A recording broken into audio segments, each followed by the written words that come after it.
All right. Well, thank you very much. It's very nice to be here. Thank you for the kind introduction. So we've got Martin Gilbraith at Martin Gilbraith and Michael Ambjorn here. I'm Michael. We'll be taking you through about 40 minutes where we specifically will set out to talk about what it takes to align people behind change. Specifically, we have a set of aims today. We will cover insight into how professional communicators approach change to bring people together and keep them aligned. And also we will have an overview of how to lead a focused conversation and how reviewing the past can help you prepare for the future. And then last but not least, you'll also leave with a practical and useful checklist for how to bring in, brief and work with a professional facilitator. This is helpful whether it is for a challenge with a large group or a small team. First up, we will focus on insight into how professional communicators approach change and to bring people together and aligned. And I also want to make sure that you don't forget that we will have a Q&A right at the end. So about 40 minutes in, possibly a little bit sooner. If you've got a lot of good questions there, we do want this to be engaging and participatory. So change, well, what does it mean? Well, this is a picture of a chap called Don Tapscott speaking at the RSA quite a few years ago, and it seems like the world hasn't actually changed that much from the point of view that it seems to be very uncertain with regards to the political situation. Business is changing, the rise of artificial intelligence is there, new ways of communicating, new ways of collaborating, and so on.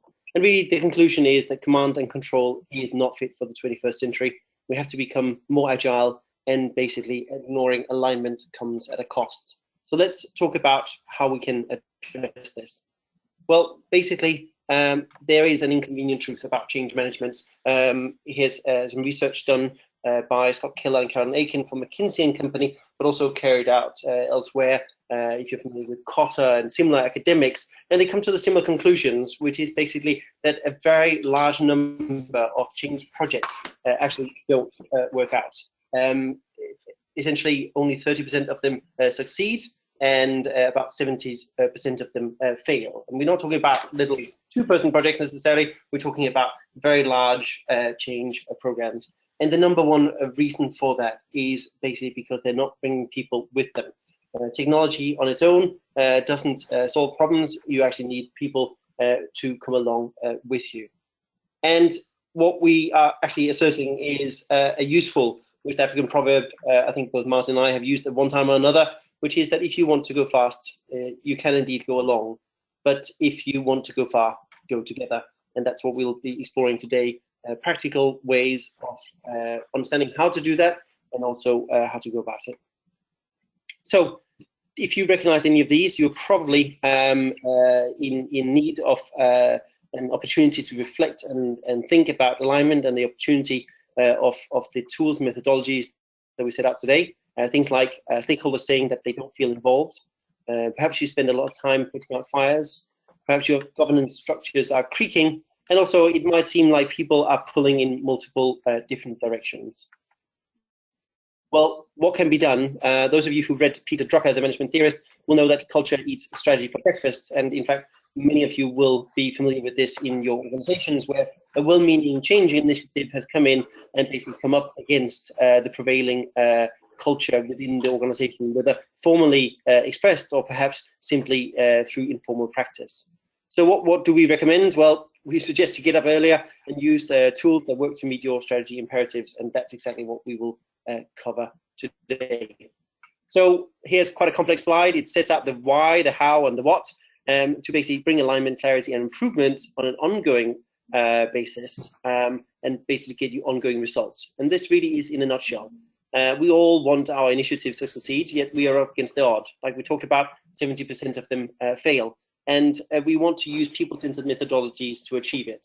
If you do not want to use people-centered methodologies, then this is probably not the webinar for you. But we recommend that you stick around and learn a little bit more. Specifically in the how, well, it's a question of setting out the opportunities and challenges and getting a group to ultimately agree to a common purpose, then align to it, and then make it happen.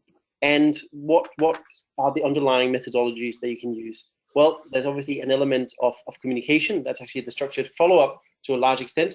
But prior to that, it's really important to actually involve people And that's what we do through using facilitation. And Martin is a master facilitator, and we'll be talking a lot more about that. Perhaps drawing on some examples from that we've done together at the RSA through developing the RSA small groups methodology, but also through the technology of participation. We'll learn a lot more about that. So let's dive into a practical example. Let's talk a little bit about how you align 1,000 leaders in a large international professional body. Well, the first thing you need to do is you need to find your leaders. If you don't know who you're trying to align, your influencers, the people who are really at the center of the action, the center of living the culture and the values of the organization, you're going to struggle to align them. In the case of IBC, we bring people together all once a year, usually in the US somewhere, usually somewhere nice and sunny. And we basically spend a set of days really having very deep peer-to-peer discussions. We have people presenting using traditional formats, but really where it all comes to life and where it's the most powerful is when we use basically facilitative methods and methodologies to get people to talk to each other. What is the key insight that we know from leaders, and I believe this is true not just for this organization, but for a range of organizations? Well, people are looking for people to listen to them. They're looking for inspiration. They're looking for clear purpose. They are looking for connections and accountability. But overall, the overarching biggest thing that people are looking for really is challenge. That's what steps out and stands out.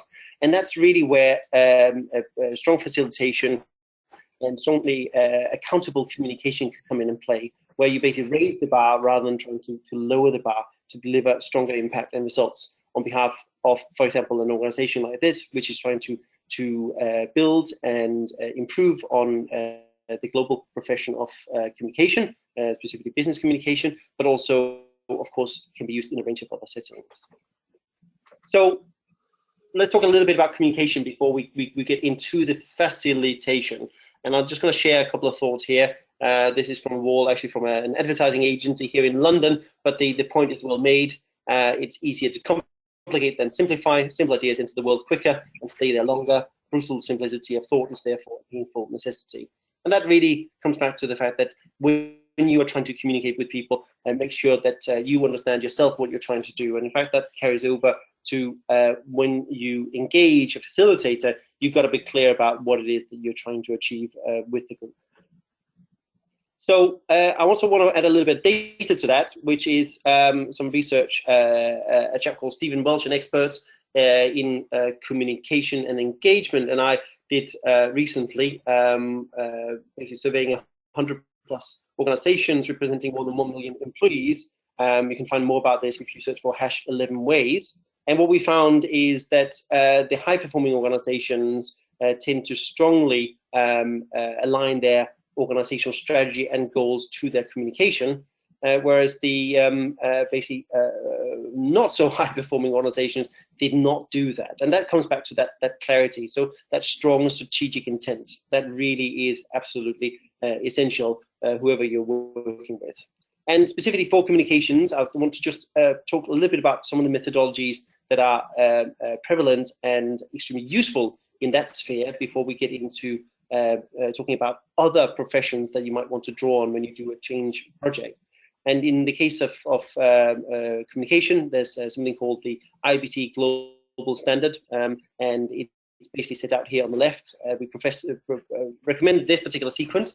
You first of all think of ethics. You think through the context of the challenge you're trying to address, and then essentially you present your clients or those you're working with a consistent way of working, consistent way of carrying out a very deep analysis. Then you start really formulating the strategy, and then only then finally do you do the engagement. And the key point here is that just like professional facilitators draw on professional communicators, vice versa, just like a good communicator wouldn't necessarily do their annual accounts, you basically make a very strong case for drawing on the professionals and making sure that they have a good foundation of core skills, but also the competence to really carry out the work.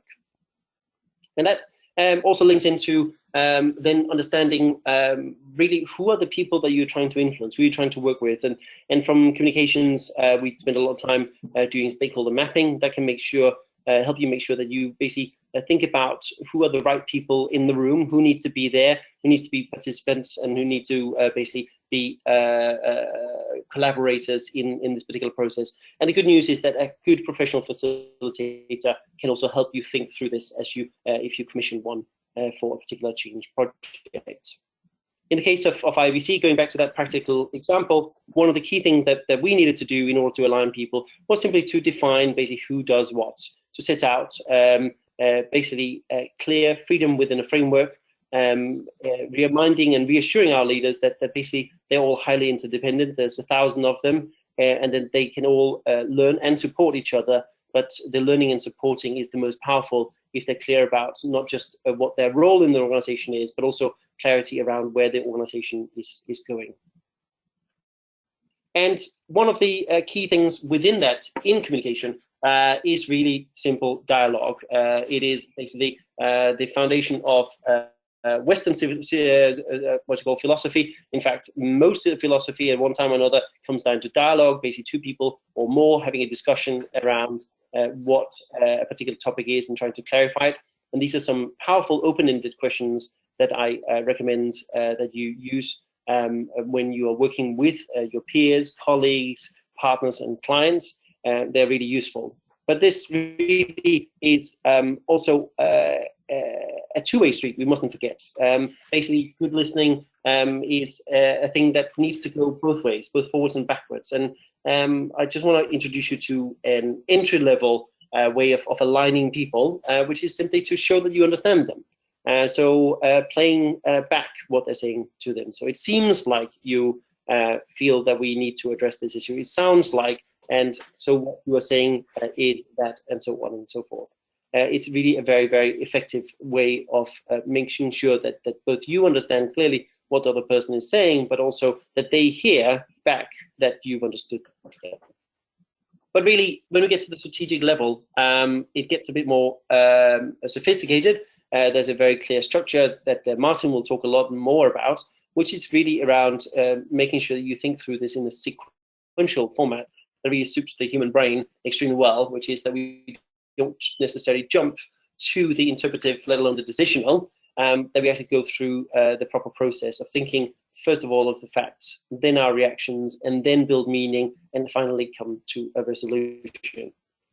So what I want to, before I close out this section of our presentation today, I just want to basically ask you to reflect briefly on which questions do you use, and perhaps get your pen and paper out and take notes as we go through the next segment. And you can think about particular new questions that you might want to explore with again, friends, partners, colleagues, and clients. So up next with Martin Gilbraith is how to lead a focused conversation and how reviewing the past can help you prepare for the future. Martin. Thank you very much indeed, Michael. This is Martin. I am a professional facilitator, so I'm here to share a little bit of my experience of facilitation and how facilitation as a professional skill set can support you in aligning people behind change. To kick off, I'd like to talk a little bit about the role of the facilitator and how the role of the facilitator in particular differs from other group leadership roles. I would say that the essence of the facilitator role is group process leadership. So the facilitator is the servant of the group, takes responsibility for process, but is neutral with regard to content. So the role of the facilitator is to design and lead a group through a process that will enable a group to achieve its own aims. So if you think about some other group leadership roles that you might be familiar with, the trainer, in contrast, is responsible for content as well as process. They're responsible for you as a group learning something and learning something in particular. A chair also is responsible for process, the chair of a board, for example, but has a responsibility for the decisions that are made and responsibility for the outcomes. A moderator may be responsible only for for process rather than content, but is actually, it may well be a servant of somebody other than the group. It's quite often a moderator is facilitating a conversation for the benefit of an audience or for some other purpose than the group itself. So the three elements I would suggest essential to the facilitator role: servant of the group, responsible for process, and neutral to content. What does a facilitator actually do?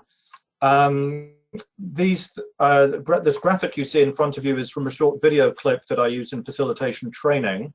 It's from the International Institute of Facilitation and Change in Mexico. There are many dimensions to the role of the facilitator, and there are many metaphors that you could use to describe the role of the facilitator. But this particular video describes the role of the facilitator in terms of three dimensions: the architect, the pilot, and the guide.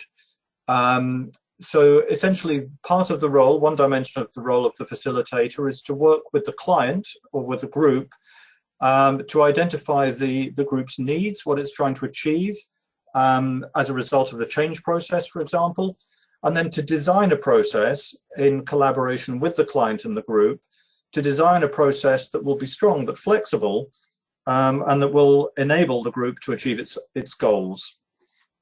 The second dimension of the facilitator role is to act as pilot, if you like.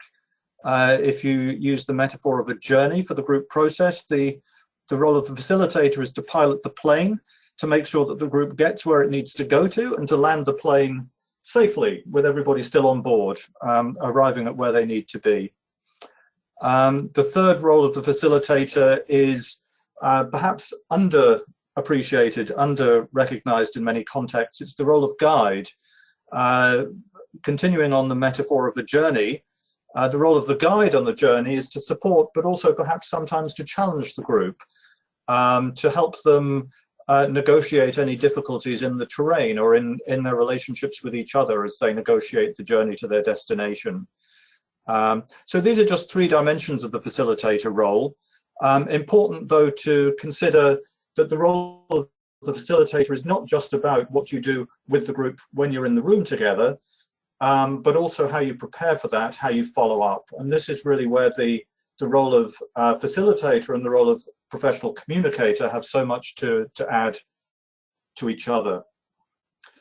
Now, in terms of facilitation tools and techniques, there are many. I want to focus this morning just in particular on the technology of participation. This is one facilitation methodology that's been developed and refined over 50 years by an international non-profit organization called the Institute of Cultural Affairs. The technology of participation is based under the underpinning values that you see on the left of the screen there. Inclusive participation, teamwork and collaboration, individual creativity, consensus, reflection, and action orientation. So this is an approach which is very much specifically designed to enable inclusive participation, collaboration, and so on and so forth. Some of the methods and tools, again, there are many within the technology of participation, but I'd like to focus in particular on the top three: the rational experiential aims, the focused conversation, which Michael has mentioned already, and the historical scan as a tool for reviewing the past to prepare for the future. So as Michael, if you could move the slide forward, please. Thank you. So as I talk you through each of these, no, back one. Thank you. As I talk you through each of these, I shall be referring to the European Training Foundation as an example. I'd like to talk you through each of these three tools and just share an example of how each of them has been applied in the case of the European Training Foundation. This was a one-day workshop that Michael and I facilitated together in Turin for a staff team of around 120 international professionals who, at the European Training Foundation, support national governments in the neighbourhood countries to the EU, including many Arab states. They support them in developing and improving their vocational and higher educational systems. Now, the European Training Foundation was celebrating 20 years since its foundation a couple of years ago when we were working with them. And they were keen to bring together the whole staff team of around 120 to mark that 20-year anniversary, to celebrate the 20 years, but also to reflect on the past and look forward to the future, what lays in store for the ETF. So in order to do this, we used the technology of participation, and we used the methods that I'm about to describe to you now. So if I move forward to the rational and experiential aim, this is critical because, as Michael explained, in aligning people behind change, it's very important to align both hearts as well as minds. It's not enough just to get people on the surface behind your change program, but to enable people to engage with the change that's required in such a way that they will feel a sense of ownership and commitment, that they will identify how they can deliver the change that they see as needed for the team or the organization. So in designing any kind of facilitated process, ICE's technology of participation advises that you should consider your aims for the process in 2 dimensions. So the rational aim is what does the group need to know, understand, or decide, a tangible aim, if you like. What we call the experiential aim, or the more intangible aim, is what experience do you want participants to have of the process? In other words, how do you want them, or how do they need to be changed as a result of the process, or how do their relationships, their interaction as a team or an organization, how does that need to be affected as a result of the process? So in the example of the European Training Foundation, if we look at the next slide on that, the rational aim for our one-day event for 120 was to enable people through dialogue and discussion to come together with a renewed understanding of the journey that they've covered over 20 years together as an organization, and something about the path ahead. Also to draw together some practical outputs of the 20 years of history of the team that draw on storytelling work that had already been completed. A video was created. That's one example of practical output, and that can be found on YouTube if you search for the hashtag ETF20. And also a number of other outputs. I think a book was created as well, A History of the Organization. The experiential aim was critical as well, a fun, engaging, and high-energy day that would enable people to bond.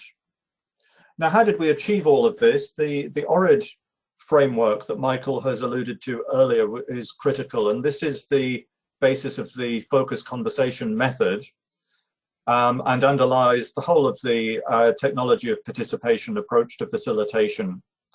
So ORID is an acronym that stands for objective, reflective, interpretive, and decisional.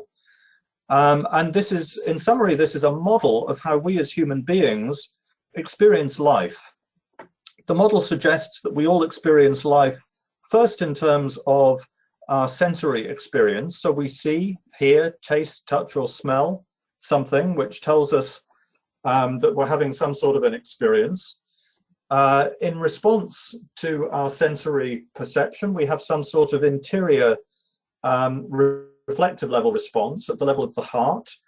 So that might be emotional. We might experience surprise or shock or confusion, for example, excitement. We might also experience some sort of association. So we might be reminded of something in our prior experience.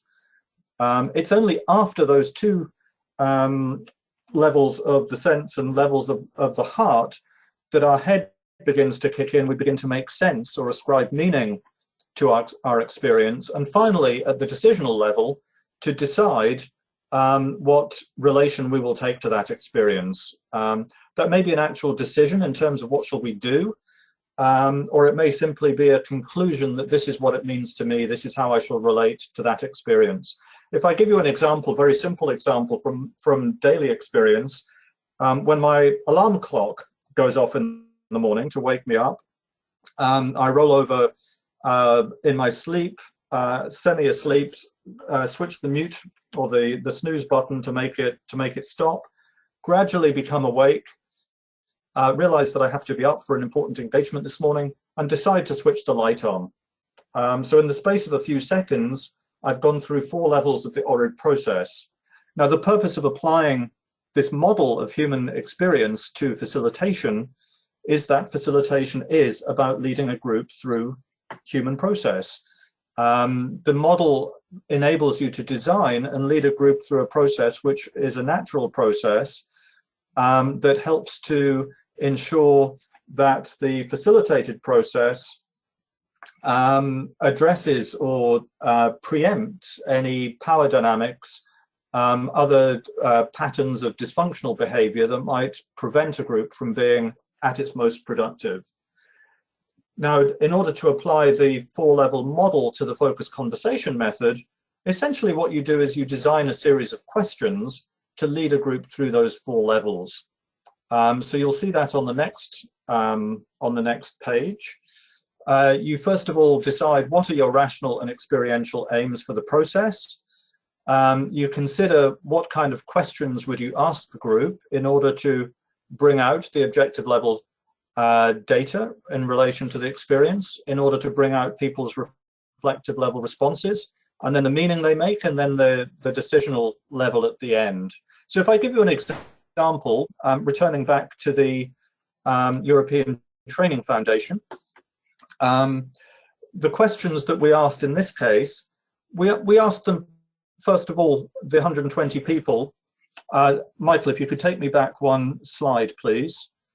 There's a picture of these, what we call a sticky wall. One slide ahead, slide 30. That's right, thank you.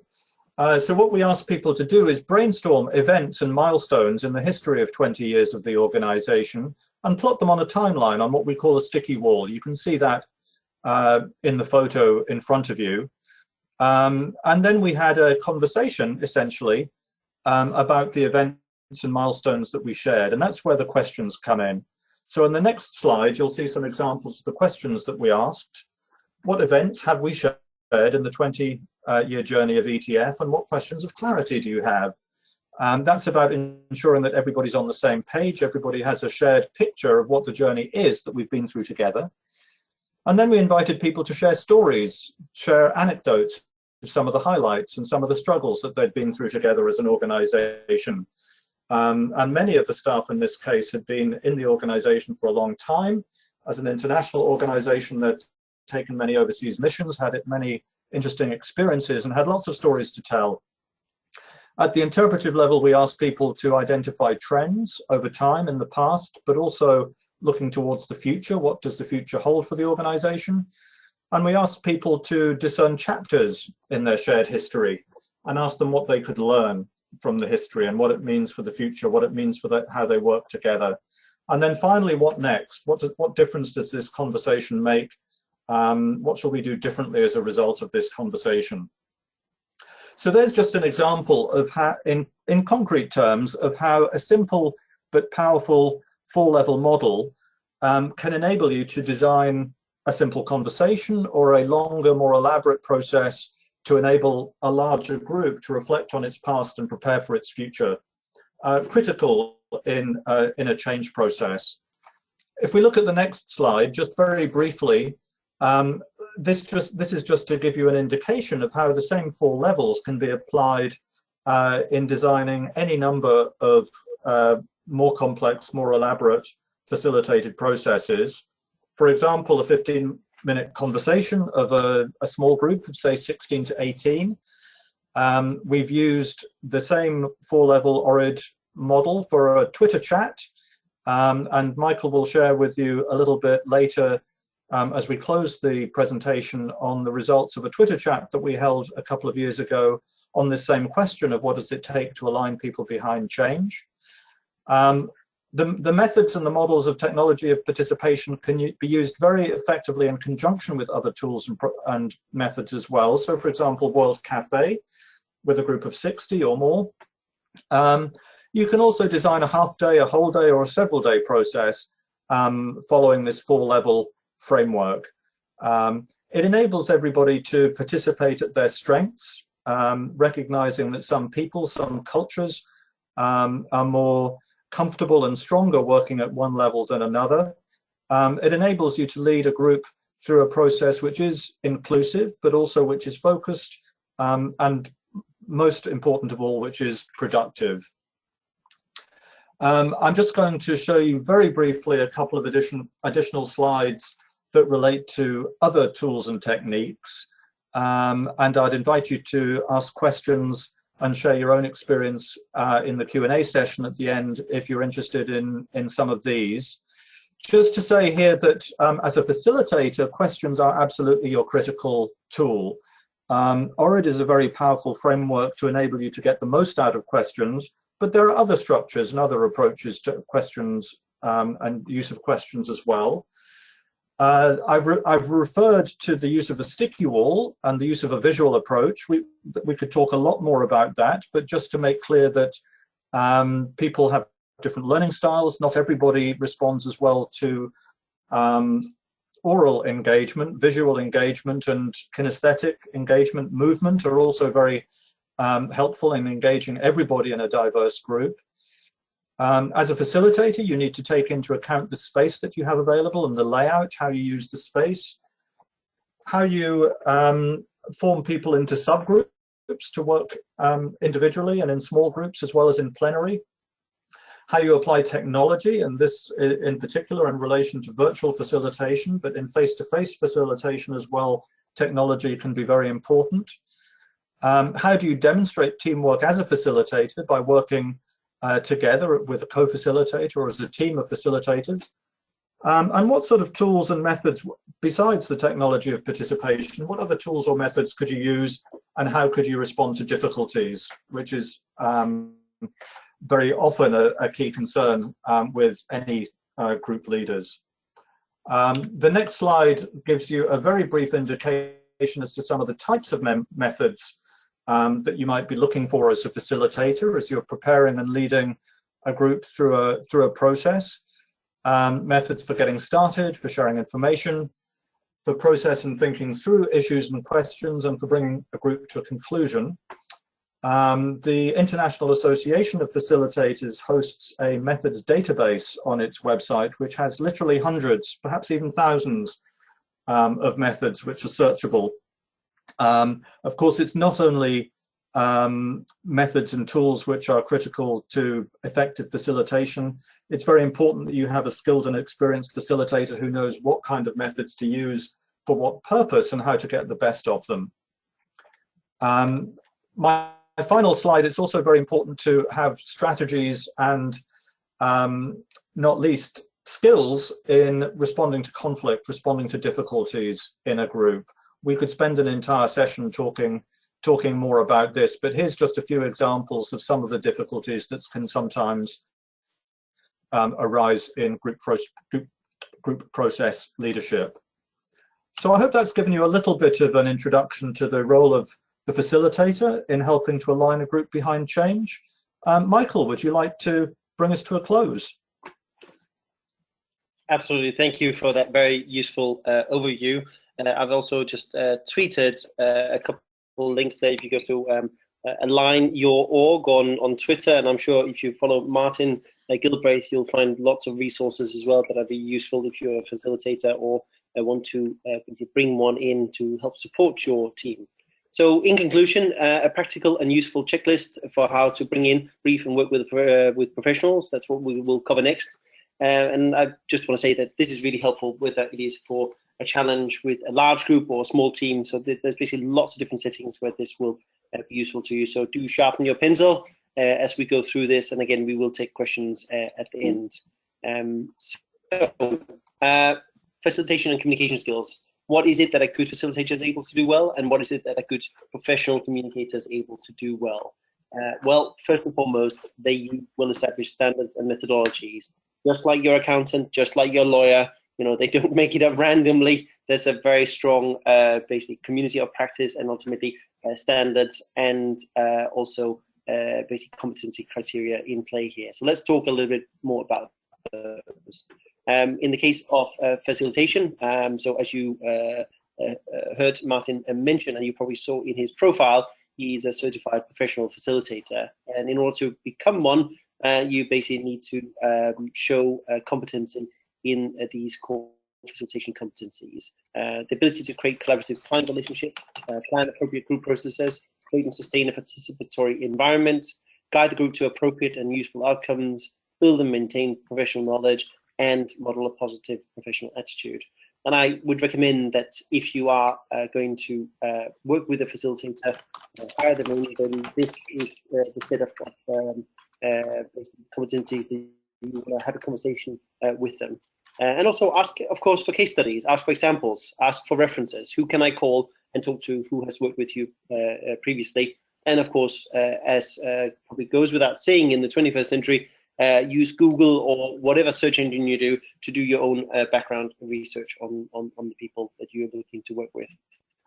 With regards to communications, really at the highest level, it's the IBC Global Standards for Communications. It means that the communicator has a strong understanding of ethics, context, knows how to apply basically their practice consistently, using analysis, ultimately crafting a strategy that can lead to very strong engagement. Again, talking through with them. You can also look to see if they are accredited. So, for example, an accredited practitioner, for example, for the business communicator, a past program of IBC, or a certified communication professional. And also this summer, there's a new certification program coming online, which is the senior certified communication professional. Look for those extra credentials. And of course, again, ask for case studies, ask for examples, and ask for references, and do that Google background check, always really helpful. So let's talk a little bit about the 6 top tips. As Martin mentioned, from time to time we talk to groups from around the world using basically the web as a connection tool, and we brought a large group of people together to really talk about what are the top tips for bringing people with you if you're trying to bring about some change. And here they are. The context, first and foremost, must be conducive. The high-level vision and goals, and ideally values as well, must be clear and shared. There must be inclusive and authentic participation. And again, that's what a professional facilitator can help you bring about. Humility, patience, deep listening is required. We've got to be open to what needs to emerge whilst remaining focused on the vision. And then last but not least, this is the important point. Leadership must be clear, decisive, and inspiring. There's a link there at the bottom. I'm sure Martin can also tweet it out shortly, so you can find it easily on Twitter if you follow him there. Also, want to talk about a couple of facilitation resources. The Art of Focused Conversation is one of my favorite books. I've got it on my Kindle and a hard copy. It's well thumbed. It's one worth going back to. Really useful. And then there's also, of course, for those of you who really want to get hands-on with this, basic facilitation methods training, running in the UK monthly, but also in Brussels in June and November. And I know that Martin also hits the road from time to time around the world and actually does this if called upon. And then last but not least, a really useful association. I mentioned if you're a communicator, you want to look at IABC. And of course, if you're a facilitator, you will want to look at the International Association of Facilitators. And the URL is just here. So, Martin, I want to hand back to you before we close out at the end here. So just talk to us a little bit more about the experience today. Thank you very much indeed, Michael. Yes, this is now your opportunity. We'd like to ask you something about your experience. And we invite you to consider these closing questions from us using the ORID framework. What are some words, phrases, or images that you recall from our presentation? And if you are using Twitter, please tweet your replies to either of us, Martin or Michael, on Twitter, or use the hashtag #TopFacilitation. Consider also at the reflective level, what was particularly intriguing for you, and what associations came to mind, what experience of your own were you reminded of, perhaps change processes of your own that you've led or been involved in, where alignment was an issue, where it was difficult, or perhaps where it was successful. In terms of success, what has worked in your experience of aligning people behind change? What have you found particularly challenging? What have some of the difficulties been? And what would you like to explore or practice further as a result of this session? How can we help, or how can facilitation or communication skills help in your situation? So do please share your responses to any of those questions with us through Twitter or verbally or in the chat right now in the webinar. And do please let us have your questions. We have 20 minutes left and we'd be very keen, either of us, both of us, to answer any questions that you may have. Thank you very much. Well, thank you very much, Martin and Michael, for a very, very intriguing presentation. Folks, we are now open for question and answer. So if you have any questions, you could either put it in the question box or you could equally raise your hand if you want to talk to the speakers. So for question and answers and any comments that you would like to give based on what Martin and Michael just asked you through their illustrations. So please feel free to put it in the comment box. So let me go. There's one question in the question box already. In your view, what is the biggest hindrance for people to resist change? The biggest hindrance. Sorry, go ahead, Michael. No, go ahead, Michael, and then I'll respond. Yeah, so I'm just trying to. I think there might be a double negative, or I might not be understanding the questions. But if I play it back, what I'm hearing is, what's the biggest hindrance for people to accept change? There's a variety of factors. It's quite a complex area, but at the simplest level, it is when people simply can't see how they fit into the change. Put it more simply, basically what's in it for them. And it might not necessarily need to be a question of personal benefit. It's just, how do they fit with the overall picture? What's the incentive, and so on. What I would recommend is reading Potter. He's an incredibly useful academic. If it's an area you want to dig into deeper, I can tweet a couple of links to some of his books. They range from the extremely accessible and brief all the way through to quite dense and academic. So that's from the strategic sort of long-term point of view. And then Martin, do you want to talk a little bit more about it, I think from a more practical point of view? Yes, absolutely. I'm reminded of the notion that people are resistant to change or afraid of change. And I would argue that that's a myth. Very often that's regarded as being an obstacle to change or an impediment to change. I take the view that, well, in my experience, I would say that everybody likes change, everybody wants change, but nobody likes to be changed. So I would say it's all to do with whether you can align people behind change, whether you can bring people along, enable people to believe that this is their change, and that it's going to be the change that they want, and it's going to serve their purposes. Now, of course, that may very often mean that it may have to be their change. It may not be the change you originally thought it was going to be, and that's what it means that's what it means to be the servant of the group. If you are determined to push through a particular change process and you want to align people behind it, well, that may be an impediment. If you want to bring about a change and you are prepared to work with the group to identify what that change needs to be, then as a facilitator, at any rate, I would say that is the recipe for a successful change process, a change process that people really do genuinely own and feel commitment to implementing. Well, thank you very much. We have a question from Stephen Berkeley.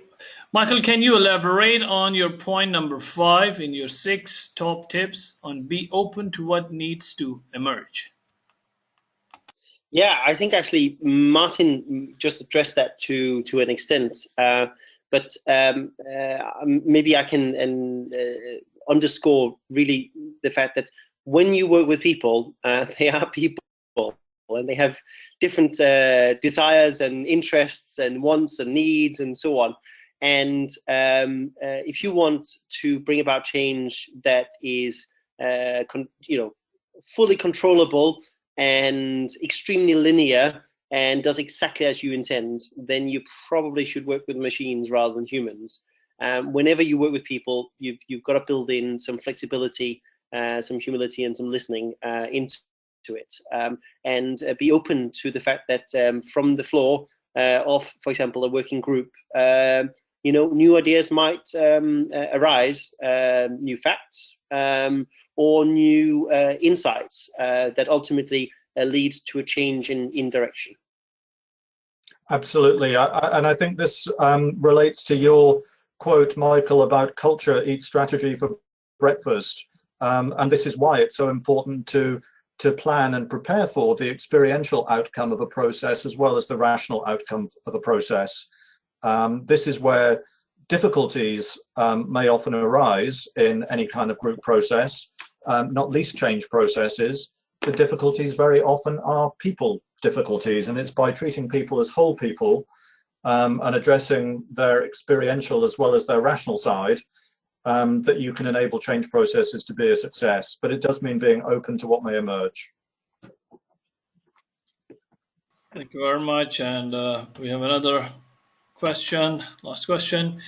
In this arena of global village, what challenges you foresee for facilitating coaching sessions in one room with staff members representing multicultural backgrounds? Martin, do you want to take that one? Yes, certainly. One. Sorry, I was thinking about the question. Was it one challenge about working with multicultural groups? Not one challenge. I mean, I think what challenges, or maybe you can just pinpoint one or two. I think, yes, culture is, of course, increasingly an issue in working with groups, working in facilitation. Many societies around the world are increasingly multicultural. When we're working online and people are increasingly mobile, groups are getting increasingly multicultural. I think it's a question, though, not just of culture specifically, but a question of diversity more generally. I think it's important to recognize that every group is diverse. Culture is one very important, but just one dimension of diversity.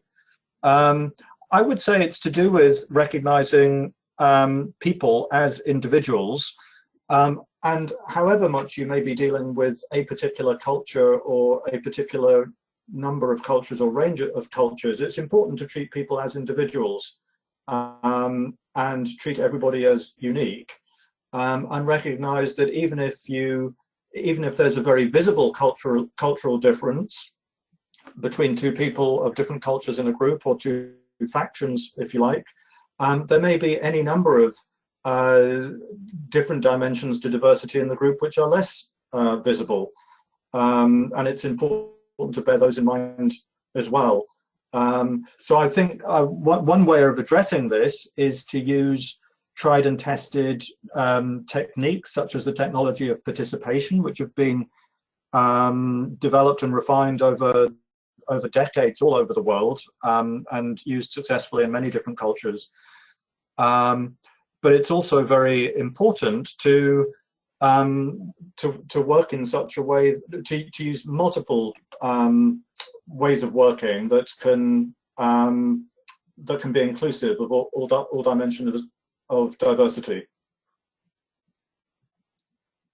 And I would just add to Martin's point there that I don't see multicultural as an issue. I see it as an opportunity. The world works better through basically diverse viewpoints, diverse points of entry into a particular challenge, and that comes back to what we were talking about earlier, which is that when you are trying to bring about change, do be open to the solution coming from unexpected corners, and that's really what professional facilitation can also help basically create a smooth process for that. And then I would maybe recommend one particular read on that particular topic, which is called the Culture Map. It's a professor at a European business school has written a well worthwhile and very quick read on that, and I can tweet a link to that as well. Thank you. I could also add that Christine Hogan, the Australian facilitator and author, has written extensively on facilitation and cultural diversity, so that she would be a good resource as well. Thank you. Any other questions? Well, thank you very much, gentlemen. That really brings us towards the end of the webinar. So any concluding remarks that you would like to give before we dismiss out? Just a big thanks to all who participated. You can find Martin at Martin Gilbraith on Twitter, and you can find me, Michael Ambjorn, at Michael Ambjorn. We welcome your questions. Feel free to reach out. We hope that you go forward and use some of these tools and ideas as you try and basically bring about the change that you want to see. So thank you for participating.